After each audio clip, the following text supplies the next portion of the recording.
Chairman, thank you for bringing up this very important topic that's very timely.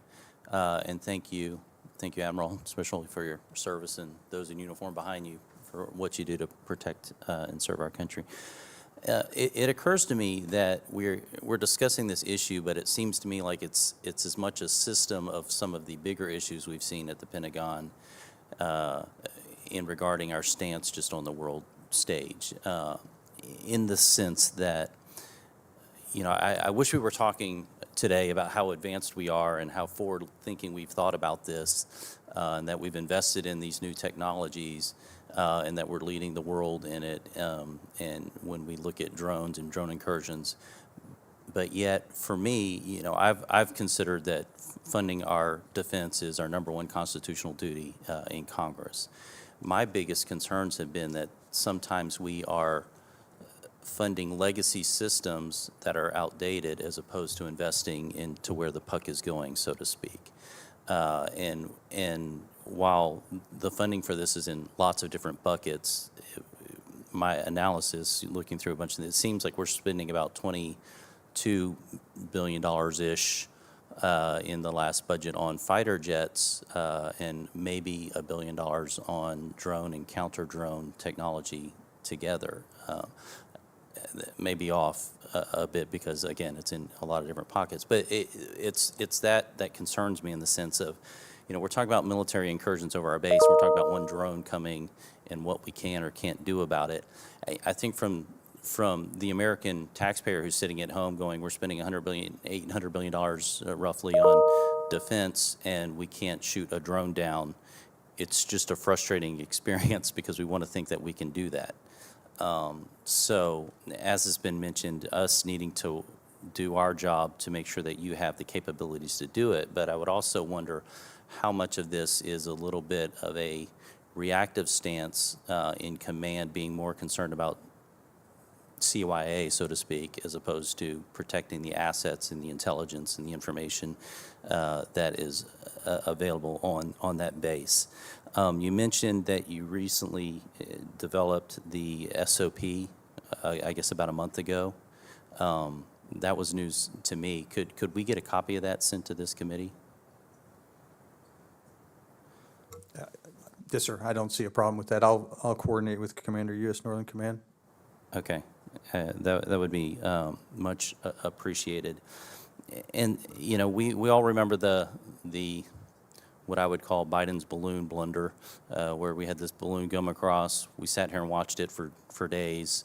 I went to a meteorologist at one of the local news stations, and he was tracking it and predicting where it was going to go, and yet we were watching it go over bases and not doing anything about it.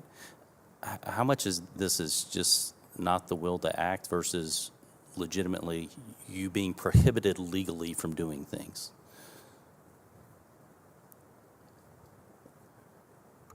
There's a difference between not having a clear authority and being prohibited from doing something, I guess, is what I'm trying to drill Yes, down. Congressman, that's a great question. For us on the policy side, we seek to clarify the authorities for base commanders so that they understand exactly what they are able to do. And as you pointed out, sometimes there may be a little bit confusion because of how the language is given out or guidance is pushed down to the lower levels. During our review of counter-UAS policies, as prescribed in Section 925 of the FY25 NDA, we've gone back and we've reviewed all of our counter-UAS documentation. For example, Section 130I, it was at about 130 pages. We've cut that down to 20 pages now. So we're looking to streamline our processes as much as possible so commanders understand what they have for authorities. That's certainly very helpful, and I guess, you know, if I could convey kind of the angst to the American people, you know, we're looking at this and thinking, okay, there's drone incursion into the United States. You know, there's bad actors within our borders now who have the ability to even attack infrastructure. I mean, we're talking military bases, but it could be electric power lines, it could be pipelines, it could be anything at this point, and we seem very like we're approaching this from a very bureaucratic standpoint as opposed to something that literally could be a problem next week. And I'm wondering what we can do and what we can help you do in the sense of urgency that could be needed. You know, we again, we have bad actors even at state level within our borders because, we had open borders for the last 4 years. So the terrorist activity that's now in our country, bad actors from other state that don't have the best interest of our country in mind are here with this kind of capability. And what can we do to speed up this process so that it's handled with the urgency as opposed to kind of like this curious bureaucratic question that needs to be resolved? That's a question. What can we do, like, to speed it up, both from DOD and from Congress's standpoint to support what you need? Thank you for the question, Congressman.